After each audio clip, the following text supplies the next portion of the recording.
Bismillahirrahmanirrahim. Em nome de Deus, o Clementíssimo, Misericordiosíssimo. Sejam bem-vindos, querido telespectador, querida telespectadora, a mais um programa As Chaves do Paraíso.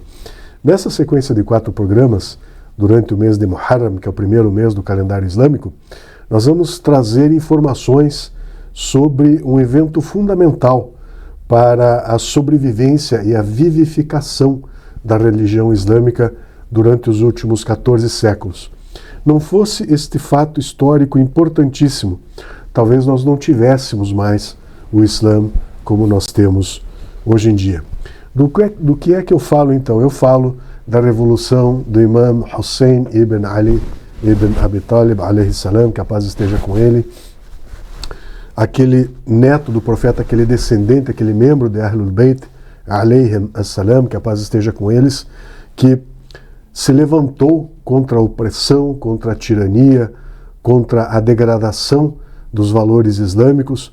Imam Hussein, que brincou, não é, nas costas do seu querido avô, o profeta Muhammad, Deus o abençoe, a sua família o saudou, que viveu, que conviveu com o mensageiro. Então, ele que conhecia profundamente os valores, não é, os aspectos mais fundamentais, mais basilares da religião islâmica.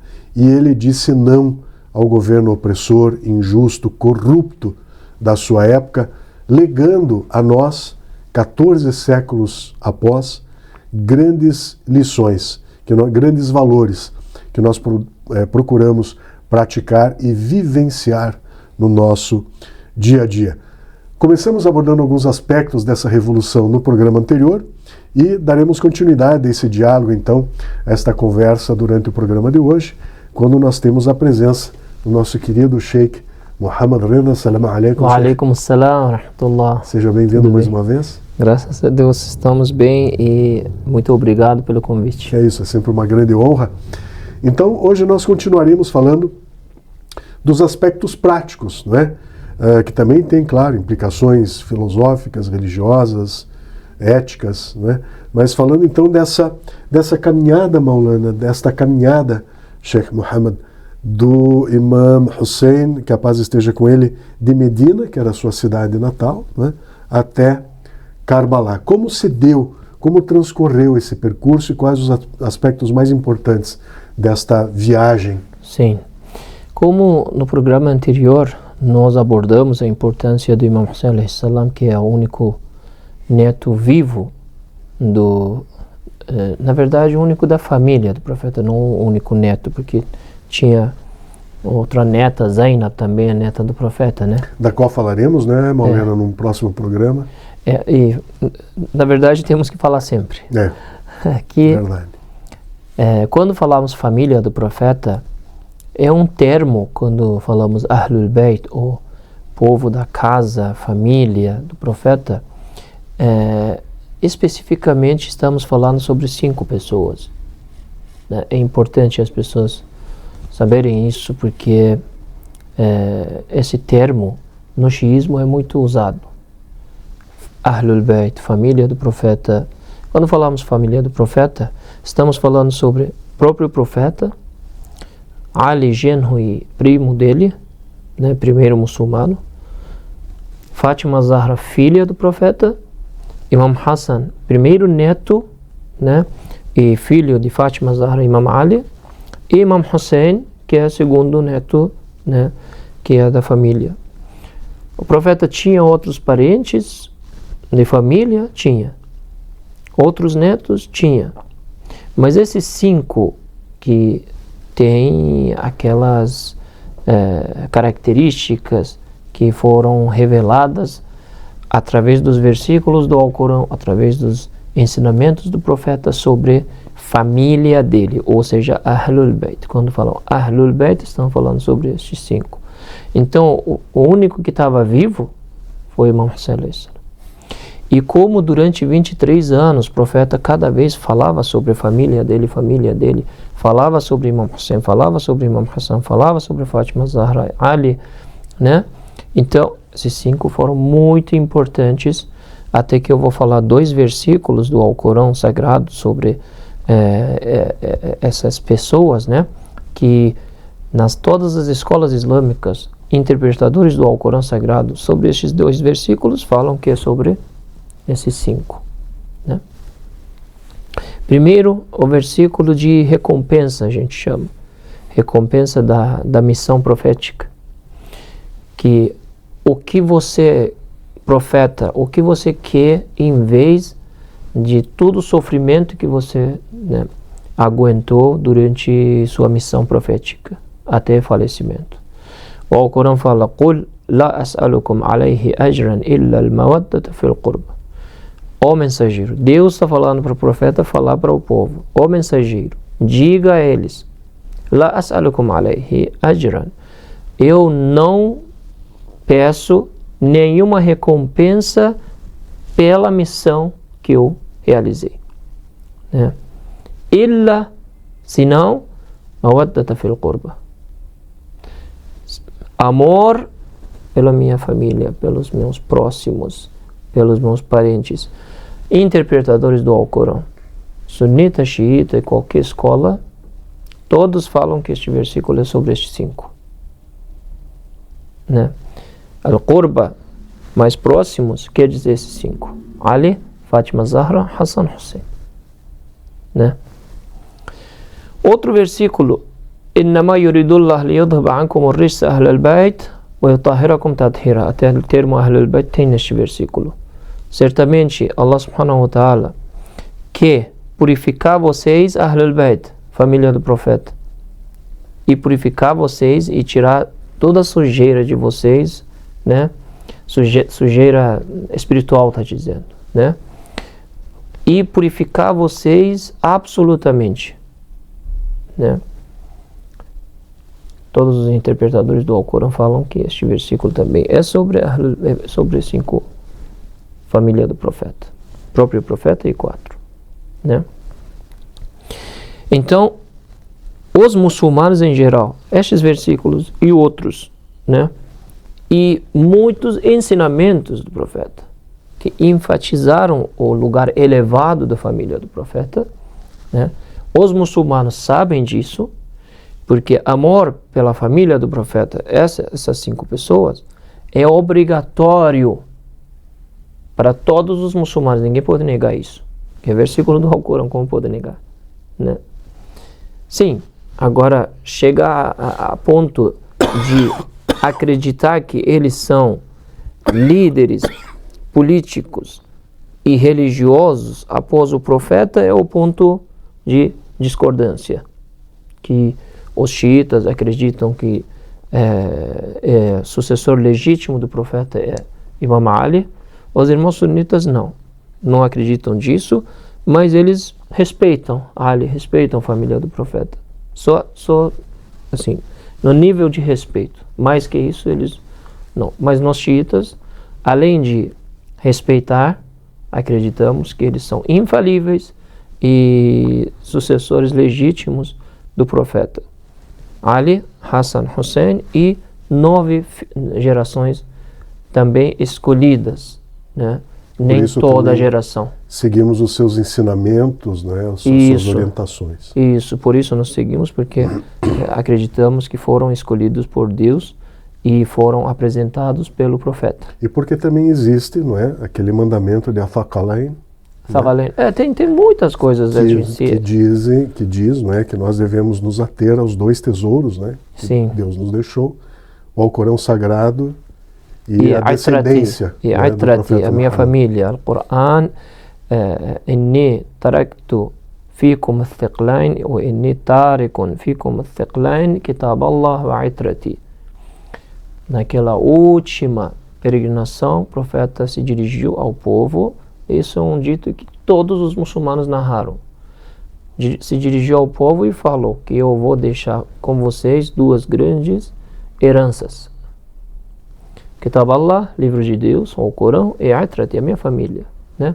Então, temos muitos motivos e todos os muçulmanos respeitam. E quem se aferrar aos 2, não é? E esses 2 não se separam e vão me encontrar no paraíso, né? Sim, temos muitos. Não é nosso assunto, mas é só para mostrar, né, esse respeito e o valor de uma gota desse oceano. Foi que eu falar, só para o nosso espectador que às vezes não sabe muita coisa, só para ter uma noção do que nós estamos falando. Então imagina, na cabeça de todos os muçulmanos, essa pessoa que todos têm que respeitar, pelos versículos do Alcorão, ensinamentos do profeta, só ele que está vivo, e Yazid sabe disso, claro, melhor que outros. Então, o voto do Imam Hussein não é qualquer um. Se ele votar, é muito significativo para Yazid. Na verdade, legitima, né, o governo dele. E se ele não votar, também ilegitima o governo dele. Olha, essa notícia vai se espalhar. O neto do profeta não aceitou. Tem alguma coisa, né? Então ele mandou uma carta para o governador de Medina. De onde? De Damasco. Para onde? Medina, na Arábia. Né? Pelo menos o espectador já sabe a distância. Grande, né? Uma distância grande. Grande, mais que 1.500 quilômetros. Mandou carta. Peça voto da lealdade de Hussein para mim. Se ele votar, tudo bem. Se não votar, corta a cabeça, manda para mim. Essa carta é registrada na história. Quem quiser pode pesquisar. E Yazid mandou isso. Então nós não aceitamos, algumas pessoas hoje quiserem purificar Yazid, né? Falar que não, ele não fez, outra pessoa matou, não sei quem. Não. Yazid matou. Yazid mandou exército, Yazid que matou. E isso é muito, muito claro. Não dá. Na verdade, é impossível purificar Yazid. Já está tudo escrito. Agora, por que eles querem purificar uma pessoa dessa? Também é claro para mim. Não é assunto do nosso programa. Enfim. O governador de Medina chamou Imam Hussein a.s. Imam Hussein foi junto com um grupo de família dele, Bani Hashim, entre eles Abbas, Ali al-Akbar, Abbas, irmão dele, né? Irmão, na verdade, irmão paterno, né? Do lado do Imam Ali. E Ali al-Akbar, que é filho do Imam Hussein a.s. e outras pessoas. Foram até o palácio do governo. Imam falou que eu entro. Se eu não sair no certo momento, vocês têm que entrar, que aconteceu alguma coisa. Se não, se eu sair, a gente vai. Tá aí, Imam entrou, o governador falou que Yazid pediu, falou que vota isso e acaba este assunto. Imam falou uma frase histórica, que até hoje os xiitas, seguidores da família do profeta, e quem acredita em Imam Hussein como um líder de resistência, né, segue essa frase. Mithli la yubai'u mithla Yazid. Uma pessoa igual a mim não dá voto da lealdade a uma pessoa igual a Yazid. Né? Então, essa frase, hoje nós usamos, sempre falamos que você tem que conhecer e reconhecer Yazid da sua época e Imam Hussein da sua época. E se você se identifica no lado da verdade, no lado do Imam Hussein a.s., não pode votar, né, da falsidade e da pessoa que representa Yazid na nossa época. E, infelizmente, hoje em dia nós temos muitos muçulmanos prestando voto ao Yazid da nossa época, que nós sabemos muito bem quem é, ou quem são, e viram as costas para os valores islâmicos. Quem não vê Imam Hussein como imam, guia, legítimo, escolhido por Deus, claro, só vai respeitar. É aquela frase que no programa anterior falei. A fé não é só crença, é atitude. Respeito, tá bom, respeito. Mas segue. Respeito não. Respeito você tem então, para quê? Tem que respeitar e seguir. Se ele fez isso, você faz isso também. Ah, porque é perigoso para mim? Se eu não aceitar, claro que é perigoso. Ou para o imam não era perigoso? Então, se o imam você respeita, se você acredita, se o profeta apresentou ele como Husaynun minni wa ana min Husayn, Husayn é de mim, eu sou de Husayn, esse dito do profeta, narrado por muitos companheiros. O profeta repetiu isso várias vezes, em vários momentos da vida. Se é assim, então segue. Husaynun minni wa ana min Husayn, Husayn é de mim, eu sou de Husayn. Não é a questão genética, que isso nem precisava falar, todo mundo sabe. É a questão espiritual, ética, é qualidades, é características. Quer dizer que se o profeta estivesse vivo na época do Imam Hussein, faria a mesma coisa que o Imam Hussein. Se você entende outra coisa, então é que se você falar que o profeta falou isso porque ele amava Hussein, porque é neto dele, isso é um grande pecado. Ou o Corão fala: "Wa ma yantiqu 'anil hawa in huwa illa wahyun yuha", que mensageiro de Deus não abre a boca, não fala nada, não se expressa nada de próprio desejo. O que ele fala, wahyun yuha, é revelação de Deus. Então, se ele fala alguma coisa sobre Hussein, não é porque é neto, é porque ele é digno, ele merece. Tá. Enfim, Imam Hussein não aceitou e na hora saiu do palácio do governo, e aquela mesma noite Imam Hussein alayhi salam percebeu que o que vai acontecer se ele permanecer em Medina. Ele saiu com a caravana dele naquela noite de Medina e foi em direção a Meca. Meca, onde fica, de Medina para Meca, tem entre 300 a 400 quilômetros. Na época que não tinha nem carro, nem avião, nada. Só camelo, cavalo, assim. Ainda com caravana, família, esposa, filhos, companheiros, irmãos, né? Que é mais devagar.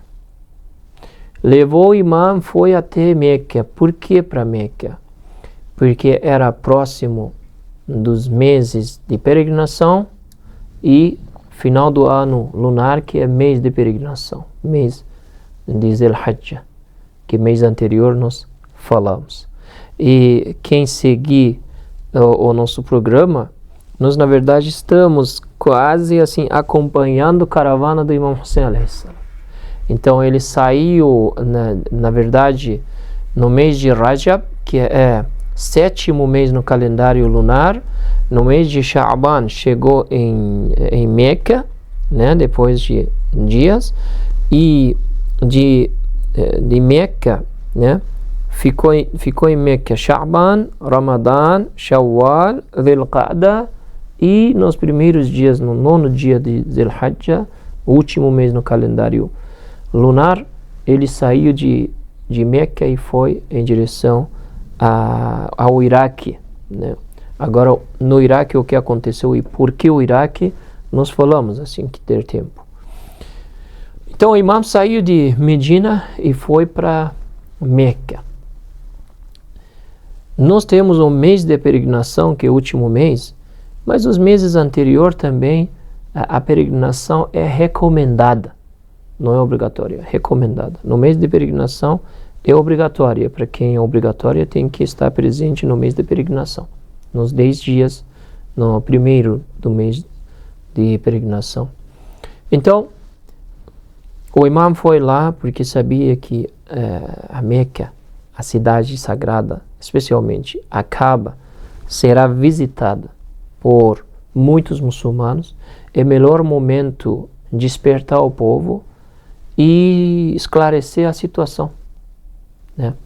E quem vem visitar a Kaaba, quem são? Aqueles que dão importância à religião, gastam para fazer sua obrigação religiosa. Então essas pessoas não são pessoas normais, são pessoas que levam a mensagem para os próximos. Então o imam foi muito inteligente escolher, né, esse destino. Foi lá. Além disso, Meca tinha uma característica que continua até hoje, que o Islã colocou. Antes do Islã também existia de uma outra forma, que era a cidade se chama Haram. Haram é outra coisa, não é haram. Haram é proibido. Haram é um certo lugar que tem um respeito. Algumas coisas são proibidas neste círculo, né? Agora, mesquita sagrada, onde a Kaaba, casa sagrada, aquela quadrada, aquele cubo que as pessoas já viram nas fotos, nas imagens, nos vídeos, que os muçulmanos dão 7 voltas, né? Aquela construção que é grande. Algumas pessoas perguntam para mim que aquela caixa, o que é? Não é caixa, é uma construção. Um edifício. Um edifício, uma construção que na verdade é no tamanho da nossa mesquita aqui em Curitiba. É grande, né? Não é uma caixa, mas é quadrada, uma casa sagrada, é cubo. É por isso até que Kaaba, a palavra árabe, significa cubo, e pode ser que veio dessa palavra, não sei. Enfim, imam foi lá porque aquela mesquita é mesquita proibida, é mesquita que tem muitas coisas que as pessoas, os peregrinos, têm que respeitar e não cometer, né? Tem regras. Por exemplo, se você derramar sangue de qualquer animal, ou inseto, ou ser humano, tem punições, né? Então, é assim, é um espaço seguro divino, assim vamos dizer. No Islã tem este respeito. Eu não consigo explicar mais simples que isso. No Islã tem este respeito. Então, qualquer pessoa entrar neste espaço, a mesquita sagrada, está na segurança divina. Que sangue é respeitado já. Mesmo que seja pecador, qualquer coisa. Procurado, não faz diferença. Então o imam foi lá porque sabia que os muçulmanos respeitam. Lá não vai acontecer nada. E uma oportunidade para esclarecer. Foi lá, ficou meses explicando. Claro, Yazid e as pessoas ao redor dele também não ficaram sentados. Fizeram algumas coisas, o que fazer, quem está fazendo o quê, porque falei, era importante. Imagina, passou meses do início do governo dele, Hussein não votou e foi em Meca. Ele fica desesperado. O que fazer agora? Enfim, decidiu fazer o que só uma pessoa igual Yazid pode fazer. Mandou um grupo, falou, nesses 10 dias que Meca e Kaaba fica lotada, né? É a melhor oportunidade. Vocês vão lá, escondem as espadas debaixo da roupa, e na hora de 7 voltas, e vocês matam Hussein, ninguém vai perceber quem foi. Imagine, nesse lugar protegido por Deus, onde não se pode nem tirar a vida de um inseto. Além disso, quem assistiu o nosso último programa no mês del Hajj, demos uma introdução a Ashura e Muharram, né, final do ano lunar. Eu já expliquei que Muharram é um mês proibido. É um mês que é proibido de guerra, proibido de matar. Não só o local impede isso, mas o período, tempo também. Né? Só Yazid podia fazer isso na história. Né? Até na era da ignorância, antes do Islã, as pessoas respeitavam essa data e este lugar. Depois do Islã, o governo, califa da época, que desrespeitar essas regras respeitadas, ainda contra quem? Contra amado do profeta. Maulena, temos 3 minutinhos, se o senhor puder já caminhar para o final. É bom. Daí o imã percebeu isso. Daí, no dia 9 de mês de Zil-Hajjah, um dia antes de terminar a prática de Hajj, a peregrinação, né, Imam saiu de Meca e deixou todo mundo chocado. Porque só faltava um dia para completar Hajj, que o peregrino, se não ficar 10º dia em Meca, em Kaaba, e se não sacrificar no caminho de Deus, não completa a sua peregrinação. Então o imã saindo, todo mundo ficou chocado. Por quê? Por que o imã fez isso? Meses o imã ficou em Meca e agora só por um dia saiu. Então, é assim, além de que ele salvou a própria vida e ainda assim tentou salvar respeito do local e do tempo, além disso, este movimento do imã foi uma forma de manifestação contra a tirania. Já Meca lotada, todo mundo. Por que imã foi? Né? Daí a notícia se espalhou, todo mundo percebeu que queriam fazer isso com o imã, o neto do profeta. Então, na verdade, é cheia de lições que nós podemos ter da história do Imam Hussein alayhi salam. Continuamos no outro Perfeito. programa. Agradecemos mais uma vez, Maulena, a sua presença, não é? Agradecemos a audiência também que nós temos aí nas redes sociais e fazemos um convite, então, para que o espectador e a espectadora estejam conosco no próximo programa, quando o Sheikh dará continuidade à explicação desse contexto político, não é, de perseguição do tirano da época contra o Imam Hussein, até chegar ao desfecho do dia de Ashura. Agradecemos ao espectador e espectadora que tem nos acompanhado, tem feito comentários, né, nos nossos vídeos, temos lá um canal no YouTube, então continue participando porque isso é muito importante para a continuidade deste projeto. Wassalamu alaikum, que a paz esteja convosco.